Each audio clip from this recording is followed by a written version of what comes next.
Welcome to Tomahawk DIY, everyone. I'm Mike. Today we're going to take a look at fixing a problem with a bathtub.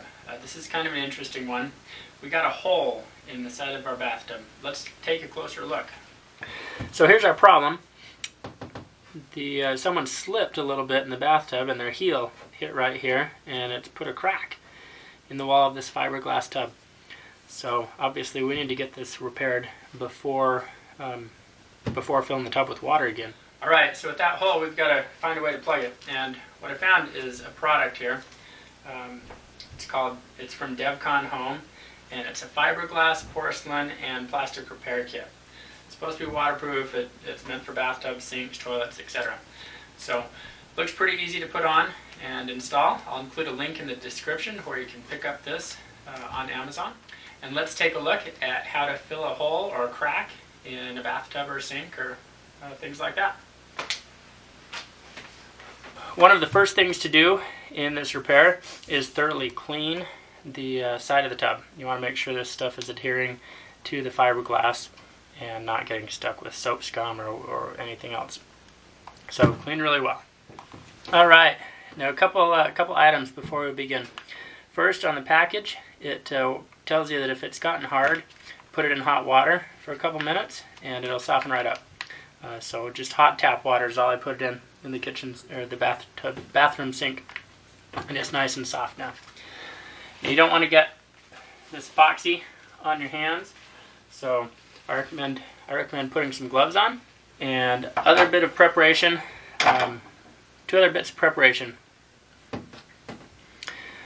One, it comes with this fiberglass. Depending on the size and depth of your crack and things, you may or may not need to use this, but for mine, I'm going to cut out a piece of fiberglass to go right over in this hole.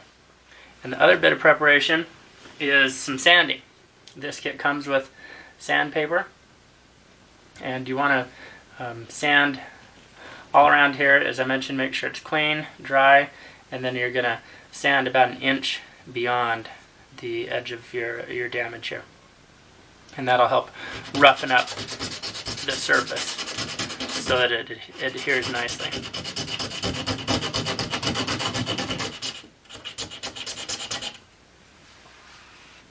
Now it's important to get all your preparation done before you get messing around with a package of epoxy, because there's only a few minutes of work time. It says it'll take about 4 to 5 minutes to harden, so that's pretty quick. So you don't want to have any mistakes or interruptions when it comes time to actually get the epoxy applied.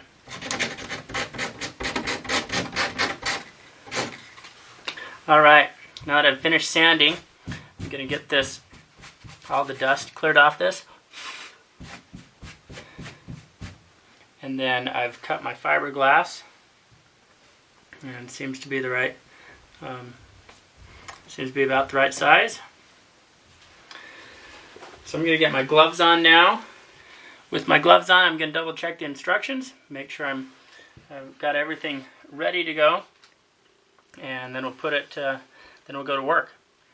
Alright, so in order to do this, it says to firmly apply pressure to the lower half of the pouch to break a seam. So I'm just going to somehow break this plastic in between and allow us to start mixing. Oh, there it goes. Okay. So with that in place, I'm going to roll this through. So I'm mixing this all around and just kneading the hardener and the epoxy together. And it doesn't really say how long to do it, it just says until it's thoroughly mixed. So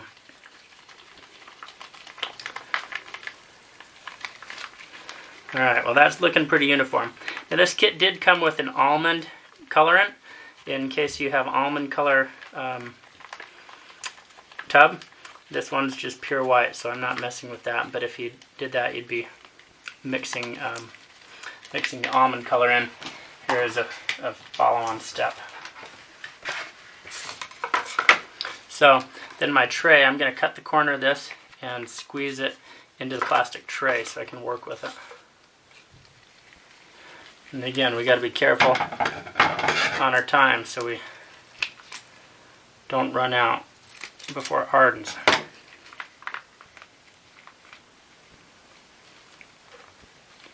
Getting this squeezed into the tray. Nice and goopy right now. I suspect that's not going to last long. Be careful where you get this stuff. It's a pain to, it'll take some work to sand it off. So you want to keep it out of areas that you don't want it. You might put some cardboard or newspaper at the bottom of the tub. Alright, with that, I'm going to take this brush that it came with and start applying it into the hole. You can see it's a little bit goopy at this point. Again, it's going to be hardening really quickly here.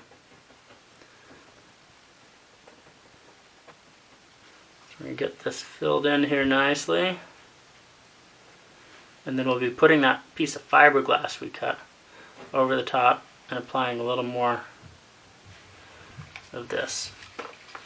So here comes the fiberglass. Getting it put right over. So we got some running down here.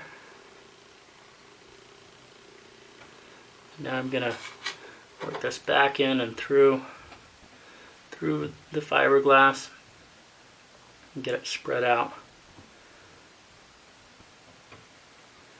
Now this particular kit didn't have any mention of sanding the epoxy after the fact.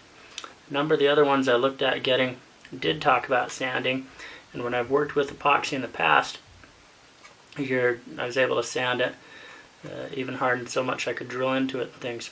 So I'm going to anticipate that that'll be something that can be done here.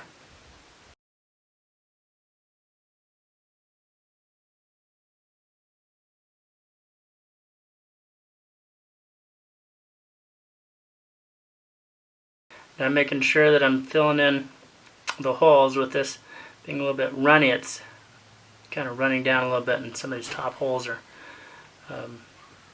seem to need a little bit more. I'm going to go right around the edges here where I sanded out, try and fill in the crevices or the area of the tub that got roughened up. Alright, well let's watch this for a couple minutes and see if it stays put. Now this is definitely hardening up. There's very little left in my container that's still soft. Sticky. So it's not real pretty looking right now. We'll see how it goes as it dries up. We can give it a couple hours, and well, I'm not sure. I'll come back and check it periodically and see when it's getting dry enough, and then we'll try sanding it. And it says it's got 20 minutes to set, so you got 4 or 5 minutes of handling time. I've spent more than 4 or 5 minutes handling it. 20 minutes to set, and then 24 hours to cure. So once we're all said and done here, we want to make sure to give it at least a full day, full 24 hours before letting water touch it. Now here's a little trick I just discovered. In our plastic container, this is still more pliable than what we poured out earlier. So I'm going to get a little bit of this out and see if I can't continue filling in those gaps. Alright, well, I did a little bit of sanding. I used the rougher stuff that came with it, and then used some 150 grit right here on this edge, just kind of experimenting, and then finished it off with a 220, more the fine finishing sandpaper. And I think it could probably smooth out some of these lumps. I also found that I can peel up a little bit down here at the bottom. So of course this is what's run all down and wasn't where I roughed up the surface above. I don't know how much I'd be able to peel that up if it would peel all the way to the top, but looks like sanding could be a possibility, but it'll be difficult to not get the whole edges of the tub roughed up. And yet the main surface here, if this was flat on the tub, or if if one could figure out better how to handle this product so it wasn't running down, it seems like it would be a pretty reasonable patch here. It's very smooth, nice transition on the edges over in these areas. Of course down here it's getting lumpy, it's still covered with a smooth coat. So, alright, well, we're back here 24 hours later, and this is dried thoroughly. It's also continued to slide down as it was curing. So this product seems like it'd be a really great product on a horizontal or flat, a horizontal surface like the bottom of a bathtub or a sink. On the side here, it's it feels very nice and smooth where along some spots, like around here, and even right here, but where the fiberglass patch that we put on has actually slipped almost entirely away from the hole that we were trying to fill in and cover here. So that's disappointing. But it looks like it certainly sealed the hole, so that's a good thing. I'm going to take a little sandpaper, some finer sandpaper, and try sanding on some of this and see if I can clean it up a little bit. Alright everyone, well, so there you have it. This Devcon fiberglass plastic porcelain repair kit. I think it's a really good product that would work very nice on nice horizontal surface at the bottom of a tub or sink. And I think it has the potential to work very nice on the vertical surface where we put it in this repair. But somehow I've got to figure out how to keep it from running down. So if any of you do try this and have some suggestions, please leave comments in the tips in the comment section down below on maybe how to handle the product so that it doesn't run quite as much as it did in this. Otherwise, I'll have a link down below if you do want to pick this up and give it a try yourself. So that'll be in the video description.